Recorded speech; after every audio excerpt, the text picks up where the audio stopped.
We have volcanoes that are active, then earthquakes or linugs are organic, if I can use that word, to our area in the world, no? So we really have to do better in not only the response and relief, but in the rehabilitation. I'd like to let you know where we are today. So all sides were saying na sana hindi maipit yung Senado. So early this morning or late last night, I sent a letter to our legitimate Secretary of the Senate. Legitimate because if you follow the rules, hindi siya pwedeng tanggalin kung walang 13 at hindi pwedeng palitan kung wala rin 13. So I'll make that clear, ha? Senate President Pro Temp, Senate President, Secretary of the Senate, o SAA, kailangan niyan 13 ang botong ilagay, 13 ang boto pag tinanggal. Hindi nila sinunod yan. So meaning, hindi legitimate si Attorney Bantug, no? So having said that, ayaw namin maipit yung mga empleyado. So I sent him a letter to talk with Attorney Bantug and nag-offer kami kung gusto ni Senator Win, pareho na lang kami pipirma kahit walang designation. So I think the letter was delivered mga 8 a.m., a little bit past 8. Ang sagot nila noong 12 o'clock is that hindi na siya secretary at mag-turnover na lang. So I really want to avoid sa dami ng problema ng ating bansa that we have to write land bank, maipit yung sweldo ng mga empleyado and everything. And I'll never bend the law, nor will I bend the Constitution, but I will bend backward for our employees para hindi sila maipit sa gulo for as long as it doesn't bend the law. Diba? So kung internal rules or regulation that is not attached to law or it is not morally wrong, that's why I thought of my staff thought of the idea na pag pareho nakapirma para eventually pag nagkaroon ng decision, walang legal infirmity. And it will also prevent yung magfilean yung dalawang kampo ng usurpation. Diba? Kasi of course, as far as I'm concerned, nag-usurp ng authority si Senator Win because he's not really the acting president, pababa. Pero maraming ang problema ang ating bansa, why don't we focus on that? So, apparently, because ayaw nila pumayag, dalawa Senado natin ngayon. You have the Senate of the Philippines and you have the Senate of Malacanang. No? So, yung Senate of Malacanang had the hearing kanina and you have two Blue Ribbons Committee. Yung isa ay Committee de Absuelto na ang kanyang main work is paano i-absuelto yung mga high officials ng ating bansa at yung isa naman na seeking the truth. So am I saying lahat ng sabihin ng 18 ex-Marines ay completely true? No. What I'm saying is nga, give them a chance. I heard they have other evidence, including videos. I heard that if they come out and there's a full support na nararamdaman, may iba pang mga witnesses na may mga dokumento, may mga ebidensya na lalabas din. So as a nation, we have to decide whether the Senate will be under the thumb of Malacanang. And now that it is very clear to us that the biggest ever corruption scandal is the flood control scandal, if it's acceptable to us that we witnessed this morning, the biggest cover-up committee hearing of our generation. Diba? So ganun lang kasimple yon.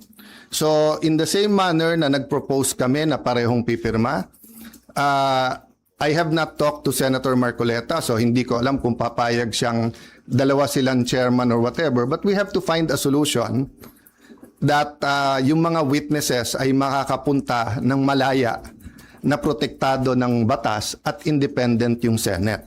Having said that, mahaba panahon, as I said kanina, let's focus on Mindanao and on the relief and rehabilitation, especially kung may mga lives that are at stake now because dun sa mga buildings, I don't think all of us fully know the extent so far. Nakikita lang natin yung mga videos, no?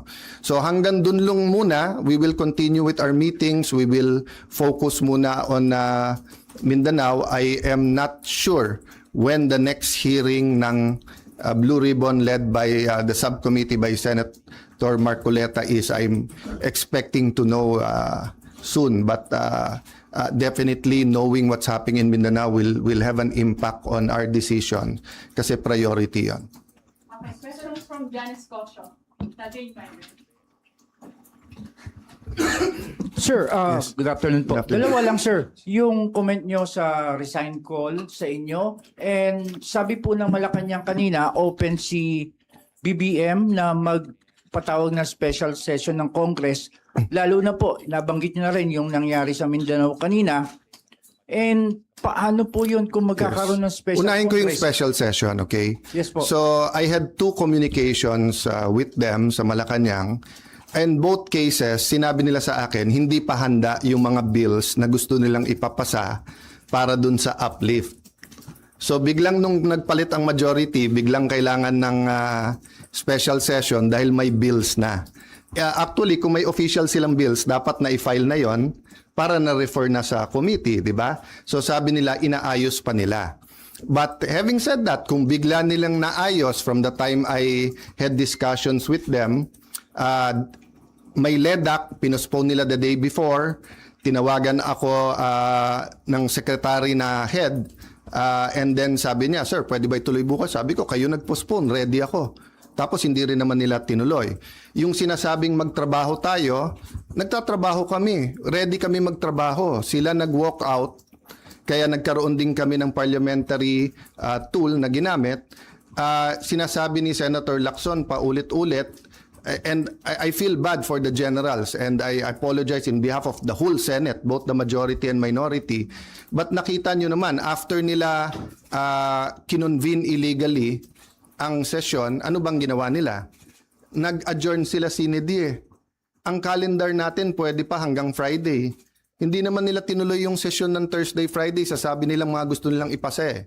So ang problema natin sa kabila ay double standard. Iba ang sinasabi, iba ang ginagawa.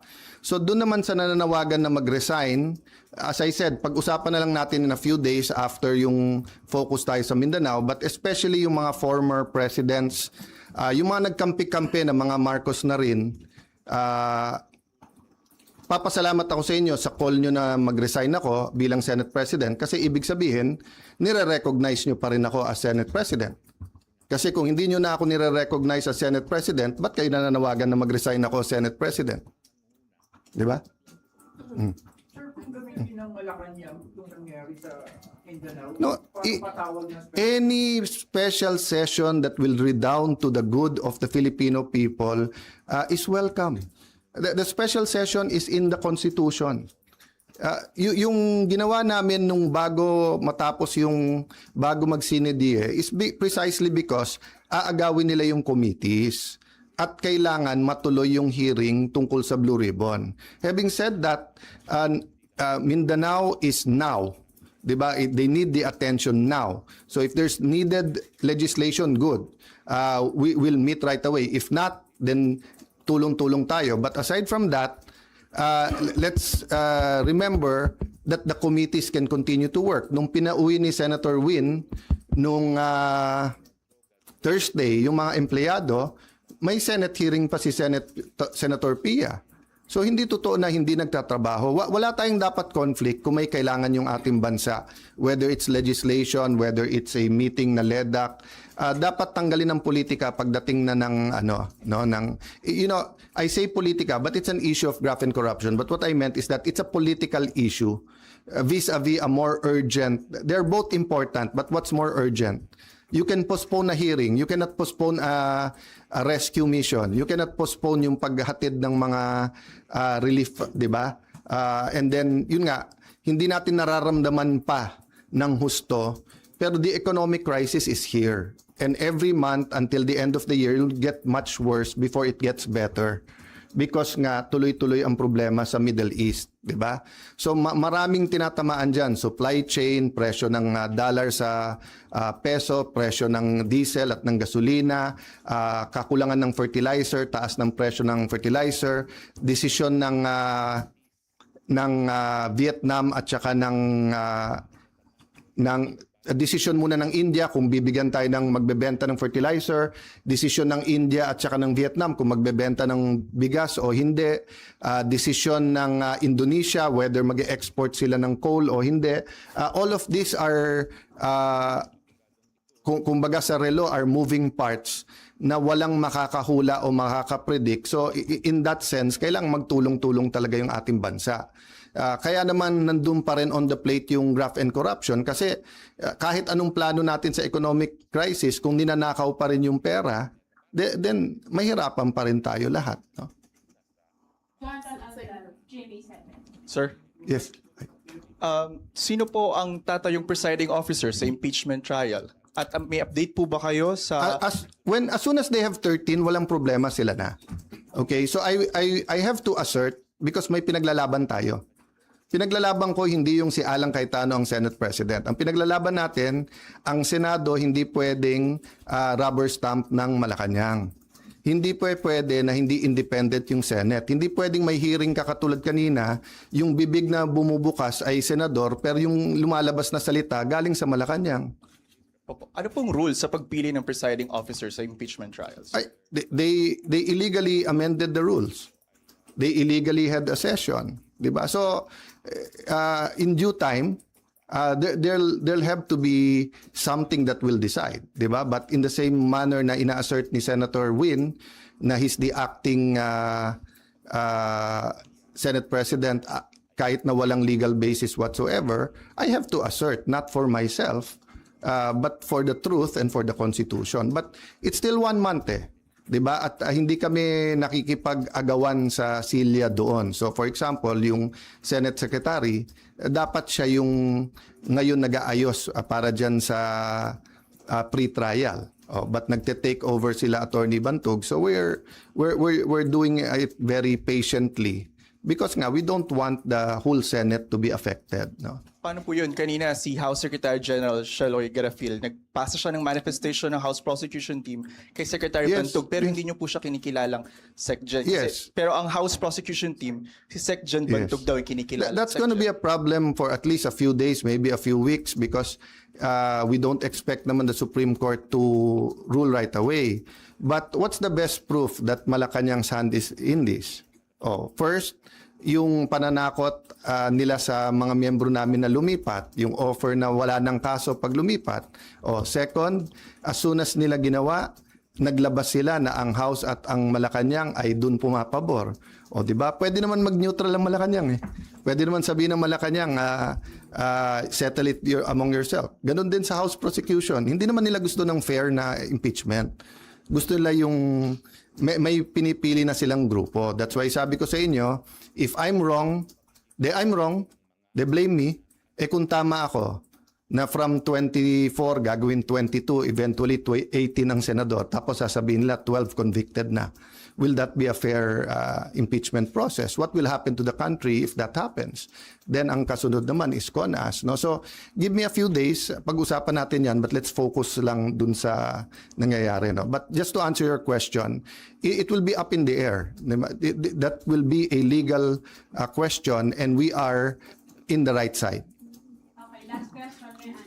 Okay. Spanish TV5. Sir, may we be clarified, yung arrangement na inaalok niyo po kay Senator Win, na dalawa kayong pipirma, ano po ang response ni Senator Win?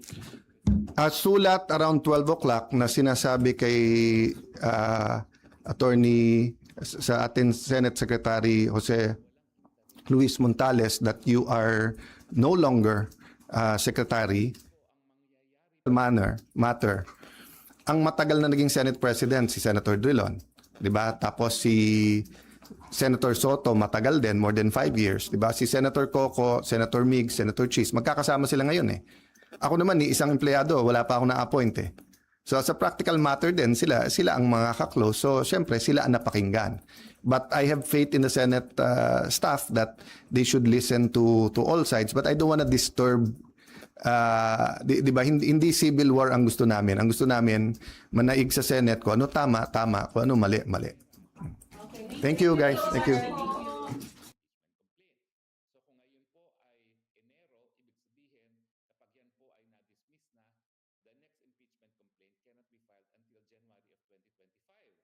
siguro iniisip nila pagdating ng January 2025 tuloy,